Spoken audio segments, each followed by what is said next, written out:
So last week, Donald Trump returned to the Capitol as president. Naturally, it was nothing short of a spectacle, bombast, theatrics, and a generous dose of self-congratulation. But what really struck me was his speech, where he resurrected that old chestnut, American Manifest Destiny. Now, if you're not familiar with the term, Manifest Destiny sounds grand and visionary, doesn't it? Until you realize what it actually means. It's essentially an excuse for conquest and domination, neatly packaged in the language of exceptionalism. And Trump, he's all in. This time, though, his ambitions have gone interplanetary, that's right. Mars is now the next chapter in America's mythology of expansion. Colonizing a new planet because clearly we've done such a great job of this one. That said, Trump's expansionist dreams didn't begin with Mars. Before aiming for the stars, he floated the idea of buying Greenland, mused about annexing Canada, and regularly invoked the Panama Canal as a symbol of American power. Whether it's land, trade routes, or entire planets, it's always the same story: domination masquerading as progress. But here's the thing about Manifest Destiny. It isn't just some abstract idea. It's a doctrine soaked in blood. It justified the genocide of millions of Native Americans, the theft of their lands, and the obliteration of their cultures. It's violence cloaked as inevitability. And now, Trump is dusting it off and revamping it for a new age. But let's talk about the inauguration itself. Sitting in the front row, like emperors surveying their domain, were Elon Musk, Jeff Bezos, and Mark Zuckerberg. These aren't just tech billionaires, they're architects of modern power. Musk, for example, was worth a mere $2 billion in 2012. Today, $449 billion. Bezos went from 18 billion to 245 billion, and Zuckerberg climbed from a mere 44 billion to 217 billion. Meanwhile, the federal minimum wage in the US has been frozen at $7.25 an hour since 2009. Let that sink in. These fortunes could end global poverty, yet they've been amassed in a world where millions struggle just to survive. It's the divided states of oligarchy where billionaires thrive and everyone else is left scrambling. And Musk, well, he didn't just show up with his billions. He brought along the baggage of his recent Nazi salute. Yes, you heard that correctly. Musk, with a straight face, threw up a Nazi salute. And what happened? Pro-Israel figures rushed to his defense. Why? Because let's be honest, it's not about anti-Semitism for these people, it's about Israel. Musk parrots their narratives and amplifies their propaganda on X. So a Nazi salute? Apparently that's something they can look past. It's funny, isn't it? Not in a ha-ha way, but in a deeply twisted way. It's not just about money though. These billionaires are deeply tied to state violence. Google, Amazon, and Microsoft have provided AI tools to enhance Israel's military capabilities. Meta, Zuckerberg's empire, has systematically silenced Palestinian voices, shutting down their stories before they can be heard. And Musk, he's turned X into a megaphone for Israeli propaganda.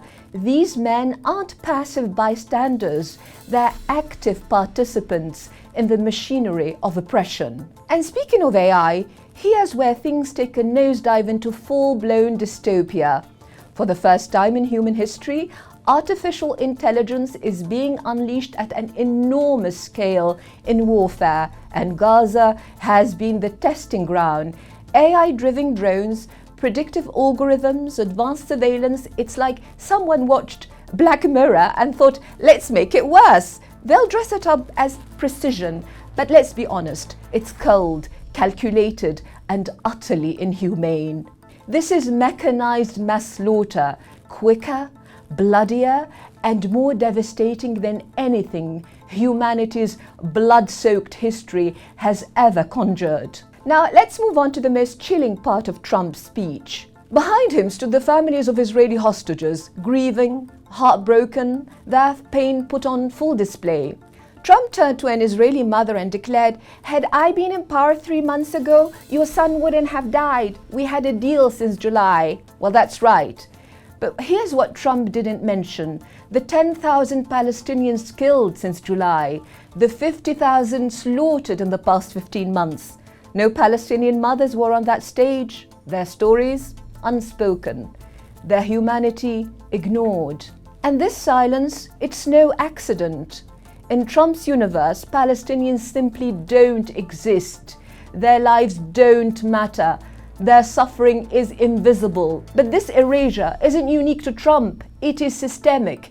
It's baked into the fabric of global power. That Trump is now casually floating the idea of ethnically cleansing Gaza is hardly surprising. And why? To make way for glossy sea view real estate developments. Just imagine luxury beachfront flats perched atop the rubble of a war zone. Charming, isn't it? But let's not kid ourselves. This level of callousness isn't unique to Trump. In a recent interview with MSNBC, Biden admitted he had warned Netanyahu not to carpet bomb Gaza. How compassionate of him. And Netanyahu's chilling response? Well, you did it, referencing the firebombing of Dresden and the atomic bomb dropped on Hiroshima. And despite knowing Netanyahu's full intent, Biden still approved the transfer of 50,000 tons of bombs to Israel. 50,000 tons. Just think about what that scale of destruction means for a tiny place as densely populated as Gaza. This isn't just about bombs, though. The machinery of Western complicity is vast. The weapons come from America and Germany. The intelligence comes from Britain. The political cover is crafted in Washington, London, and Berlin. Take Keir Starmer, leader of the Labour Party. He called it legitimate to cut off food, water, and fuel to Gaza, legitimate to starve an entire population. Germany's foreign minister, Annalena Baerbock, went as far as defending the bombing of hospitals where women and children were burned alive. This is what Western power looks like: atrocities rationalized, genocide sanitized, and injustice normalized. And then there's the media. Western outlets do their part by amplifying Israeli narratives and silencing Palestinian voices. The New York Times published fabricated stories about sexual violence perpetrated by Hamas, sourced from a former Israeli soldier masquerading as a journalist. CNN, its staff protested the network's suppression of stories critical of Israel. The BBC, its Middle East coverage is managed by figures with links to Israeli intelligence, as was bravely exposed by British journalist Owen Jones. The result? A distorted reality where Israel is framed as the eternal victim while Palestinians are dehumanized. The truth is, the Palestinian struggle for liberation is the most asymmetric conflict in modern history. On one side, you have Israel, backed by the full might of the West, weapons, intelligence, political cover, AI technology, corporations, media machinery. On the other side, you have Palestinians, isolated, besieged, abandoned. They have no superpower to arm them, no institutions to shield them, no media to tell their stories, and yet they resist. Their very existence is an act of defiance. But here's what gives us hope. People across the world are rising up. In London, Paris, and New York, millions have marched for Palestine. Universities have become battlegrounds, with students staging sit-ins and walkouts despite crackdowns. Protests are being criminalized, banners seized, activists arrested, but the defiance remains unbroken.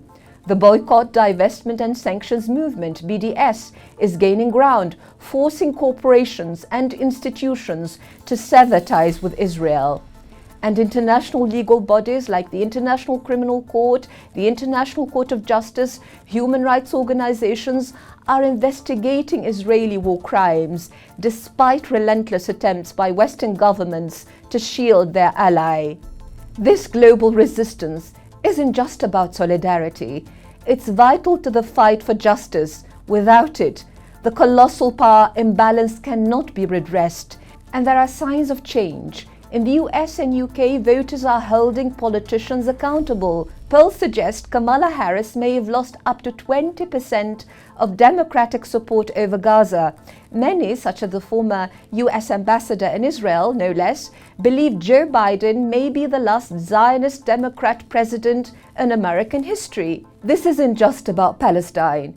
It's about all of us. It's a fight between ordinary people and a powerful global elite. It's a battle between dignity, justice and freedom on one side and supremacy, racism, inequality and colonialism on the other.